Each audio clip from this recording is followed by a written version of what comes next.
अवधूत चिंतन श्री गुरुदेव दत्त. आपण आज वामनराज मासिक 29/11/86चं त्यात परमपूज्य मामा भाषांकरांची या देशी याबद्दल काय लिहितात ते बघूया. केरळ प्रांतातील श्री पद्मनाभ कैमल यास व त्याच्या कुटुंबियास श्रीकृपेने दीक्षा झाल्यास त्यानंतर त्यांचे सारखे माझ्या मागे टुमणे लागले होते की एकदा आमचा प्रांत बघावयास चला. तसा मी 4-5 वेळा काही कार्यानिमित्त केरळला जाऊन आलो होतो, पण त्यालाही फार दिवस झालेत. कैमलच्या आग्रहामुळे परत तेथे जावेसे मनात आले. याला मुख्य कारणे 2. एक म्हणजे माझे परमराध्य श्री ज्ञानेश्वर महाराज यांनीही ज्यांच्याबद्दल नितांत आदर प्रकट केला आहे त्या भगवत पूज्यपाद आचार्यांच्या जन्मस्थानाचे श्रीक्षेत्र कालोलीचे दर्शन घेणे, आणि दुसरे म्हणजे मकर संक्रांतीची भगवान अय्यापाची यात्रा करणे. जाण्याचे ठरल्याप्रमाणे 1 जानेवारीस नवीन ख्रिश्चन वर्षाच्या सुरुवातीला आमचा मुंबई कन्याकुमारी एक्सप्रेसने प्रवास सुरू झाला. प्रवासात मी, कैमल, पितापुत्र व चिरंजीव बंडू करंबळकर असे आम्ही 4 जण होतो. खरे तर गाडी मुंबईत 3:30 वाजता निघते व पूर्ण 37 तासांनी त्रिचूरला पोचते, पण वाटेत थोडा उशीर होऊन जवळजवळ 40 तास आम्हाला त्रिचूरला पोचण्यास लागले. 3:87ला सकाळी 7:05ला आम्ही त्रिचूर स्टेशनवर पोचलो. मुरलीधर कैमल आम्हाला घेण्यास टॅक्सी घेऊन आलाच होता. तेथून आम्ही घरी म्हणजे पल्लीपुरम नामक व अंबाडम जवळच्या खेड्यात सुखरूप पोचलो. घरी आल्यानंतर स्नानादी नित्यकर्मे उरकून भोजन झाले. भात, भाकरी, तुरीची आमटी व बटाट्याच्या काचऱ्या असा बेत होता. दुपारी तेथील ग्रामदेवता व श्री विष्णू मंदिराचे दर्शन आम्ही घेऊन आलो.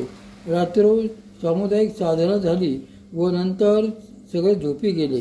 दुसऱ्या दिवशी म्हणजे दिनांक 4ला बसने आम्ही जिल्ह्याच्या ठिकाणी म्हणजे त्रिचूरला गेलो. त्रिचूर संबंधी अशी आख्यायिका आहे की अगोदर तेथे सागाचे घनदाट अरण्य होते. त्या अरण्यात एका भक्ताने तपश्चर्या केली. त्याचे प्रार्थनेवरून भगवान आशुतोष शंकर प्रसन्न झाले व त्यांनी भक्ताचे इच्छित पूर्ण करण्यासाठी व तेथे मानववस्तीत योग्य जागा निर्माण करण्यासाठी म्हणून त्रिशूळ मारला. या घटनेवरून त्या स्थानाला त्रिशूल असे नावाभिधान झाले. हे भगवान शंकर अगरनाथ उत्तरेकडून म्हणजे वडक्कूकडून आलेत, त्यामुळे येथील मुख्य देवतेस वडक्कुनाथन असे म्हणतात. हे त्रिचूरमधील सर्वात मोठे विशाल मंदिर असून ते एका टेकडीवर वसले होते. त्रिशूळ या शब्दाचा अपभ्रंश होऊन पुढे त्रिचूर असे झाले. येथे 3 देवता आहेत. या मंदिराला 4 भव्य दरवाजे आहेत. याचा अर्थ 3 देवता, एक तिरू, दुसरा शिव व तिसरा पेरूर. या 4 दरवाजांपैकी पूर्व व पश्चिमेचे दरवाजे अतिशय भव्य आहेत. श्री वडक्कुनाथन मंदिर उत्तरेला आहे, दक्षिणेला श्रीराम मंदिर आहे आणि या 2 मंदिराच्या मध्यभागी शंकर नारायण मंदिर आहे. या देवता ज्या भक्ताच्या तपश्चर्येवर प्रसन्न होऊन प्रगट झाल्यात ते भक्त म्हणजे साक्षात भगवान विष्णूंचे 6वे अवतार चिरंजीवी भगवान परशुराम होत. त्यांच्यावर प्रसन्न झालेल्या शिव विष्णू यांचा समन्वय दाखवण्याकरता शंकर नारायण मंदिराचा आविर्भाव झाला असावा.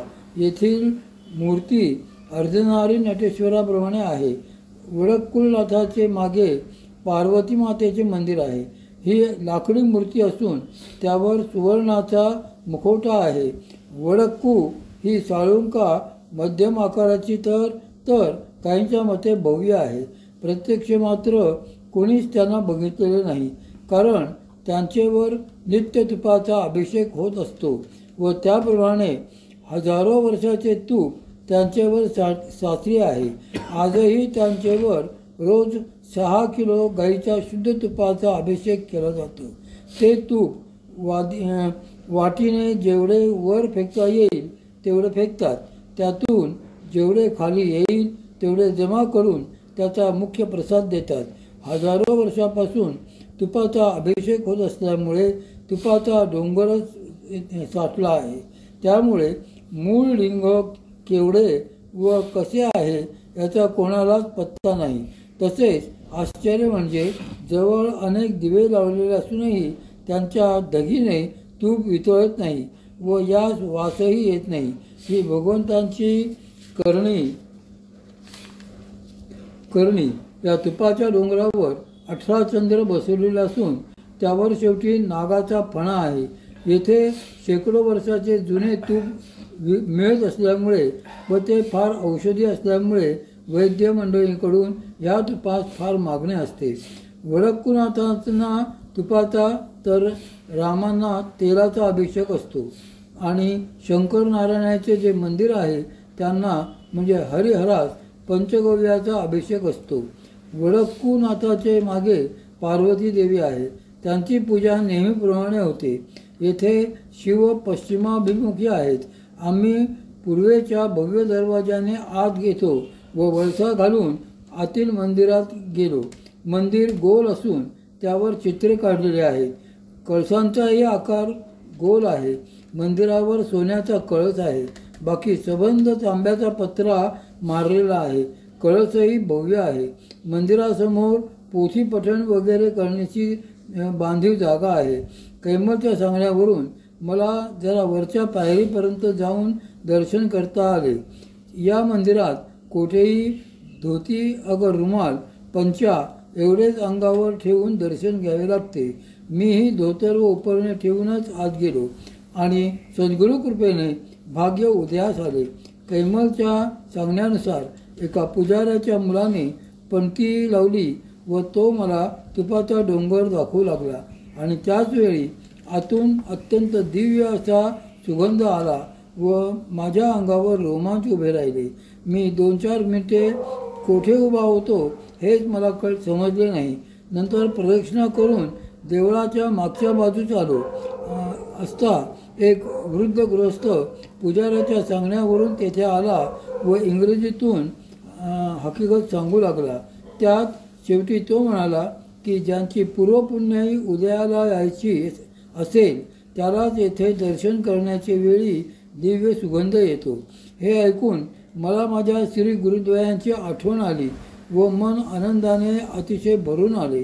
त्या गृहस्थांना मी विचारले की आपणास काही दक्षिणा चालेल का, तर त्यावर त्याने म्हटले की मी रोज येथे दर्शनास येतो. याप्रमाणे अनेक वर्षे झाली परंतु असा अनुभव आला नाही. आपणाप्रमाणेच गाभाऱ्यातून मलाही दिव्य सुगंध यावा अशी शिवांना प्रार्थना कराल का, यातच माझी दक्षिणा आली. येथे एक गणपती आहे. त्याचे खालीच एक भुयार आहे. या संबंधी विलक्षण हकीकत कळली ती अशी: पूर्वी भगवान शिवांची आराधना उत्सव वगैरे होत नसे. याला कारण पैशांचा अभाव होता. म्हणून एका भक्ताने उत्सवाच्या सोयीसाठी काहीतरी पैसे मिळावेत या हेतूने भगवान शिवांची प्रार्थना केली. तेव्हा शिवाने प्रसन्न होऊन त्यास गणपतीखालचे एक भुयार दाखविले. तेथे खूप सुवर्णाचा साठा होता. त्यापैकी हवे तेवढे सुवर्ण घेऊन उत्सव करण्यास सांगितले. तो भक्त प्रामाणिक होता. तो भुयारात भगवान शिवाचे मार्गदर्शनाप्रमाणे गेला व आपल्या पंचात मावेल तेवढे सुवर्ण घेऊन बाहेर आला.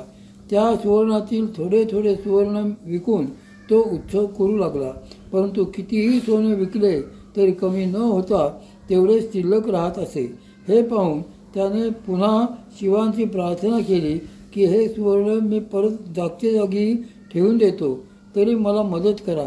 त्याचप्रमाणे पुन्हा त्यास रस्ता दिसला व तो सुवर्ण जागच्या जागी ठेवून बाहेर आल्यावर बंद झाला.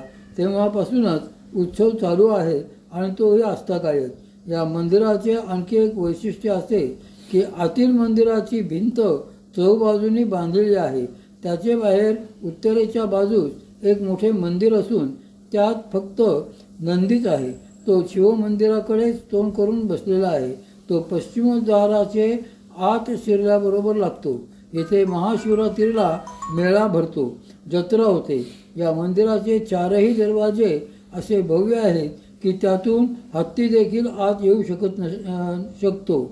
महादेवाच्या जत्रेस हत्तीवरून देवता येतात अशी आख्यायिका आहे.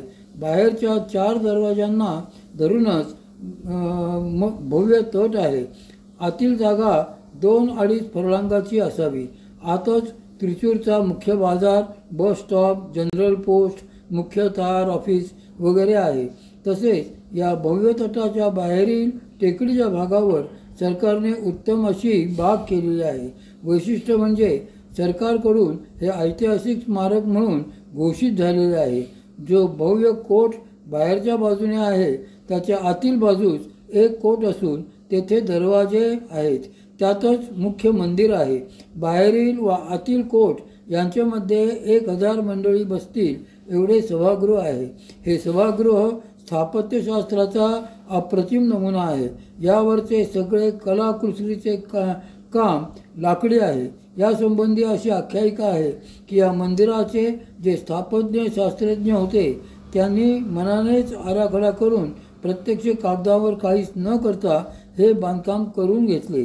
स्मरणशक्ती व कल्पनाशक्तीचा हा चमत्कारच समजायला हवा. हा शास्त्रज्ञ परम शिवभक्त होता. त्यामुळे प्रत्यक्ष शिवांच्याच आदेशाने हे कार्य झाले अशी भक्तांची श्रद्धा आहे. या सभागृहावर जे आच्छादन आहे ते मोठ्या नावेच्या आकाराचे आहे. उत्सवाच्या वेळी या सभागृहात नृत्य, गायन आदी कार्यक्रम होतात. आतील व बाहेरील पश्चिम द्वाराचे मध्ये एक हौद आहे व त्यात शंख व चक्र स्मारके दिसतात. यासंबंधी एक आख्यायिका सांगितली जाते. ही आख्यायिका अशी आहे की आद्य शंकराचार्यांचे वडील शिवगुरू व आई आर्यांबा यांना बहुत दिवस पुत्र नव्हता, म्हणून ते कालडीहून 40 मैल वावसा येथे तपश्चर्येसाठी आले. तेथे त्यांनी 41 दिवस खडतर तप केले. तप पूर्ण होताच भगवान वडक्कुनाथांनी प्रसन्न होऊन त्यांना काय वर हवा म्हणून विचारले. त्यावर त्याने आमचे पोटी पुत्रसंतान नाही, आपणच पुत्ररूपाने आमचे पोटी जन्म घ्यावा असा वर मागितला. त्यावर भगवान प्रसन्न होऊन तथास्तु म्हणाले व त्याप्रमाणे आर्यांबेचे उदरी आद्य शंकराचार्यांचा अवतार झाला. त्यानंतर आचार्यांना शंख म्हणजे ज्ञान व चक्र म्हणजे आडवे येणाऱ्यांचा समाचार घेण्यासाठी आयुष असे दोन्ही मिळाले. त्यांचे स्मरणार्थ ही स्मारके येथे आहेत. ती आचार्यांच्या अवतार समाप्तीच्या वेळी बांधलेली आहेत. या स्मारकाशेजारीच आचार्यांची मूर्ती बसवून मंदिर बांधलेले आहे. मंदिर लहानच आहे पण प्रसन्न आहे. तसेच येथे परशुरामाचे व आचार्यांचे मंदिर आहे. ही सर्व दर्शने करून